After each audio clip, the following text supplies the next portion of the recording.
فضيحة في الكاف. اللجنة الانضباط تشرع الفوضى وتظلم المغرب.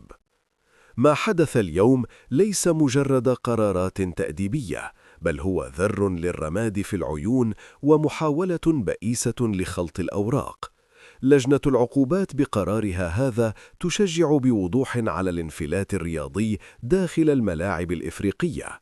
عن أي عدل نتحدث؟ بينما تم الاكتفاء بعقوبات مالية استعراضية للسنغال، فلوس كتمشي وتجي، نزلت المقصلة على المنتخب المغربي بعقوبات رياضية قاسية تهدف لضرب استقرار النخبة الوطنية. 1. الكيل بمكيالين. كيف يعقل توقيف لاعبين من السنغال لمباراتين فقط، في حين يحرم المنتخب المغربي من خدمات إسماعيل صيباري ل3 مباريات كاملة؟ أين هي المعايير الموحدة لتحديد درجة الخطأ؟ 2. ترهيب النجوم.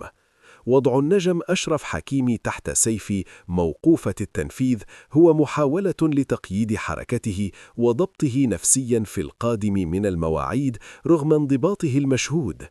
3. تضارب المصالح. رائحة المحسوبية تفوح من القرار. يبدو أن رئيس لجنة الانضباط السنغالي قام بالواجب مع منتخب بلاده وضمن لهم مخرجا ماليا، بينما غرس خنجر التوقيفات في ظهر الأسود.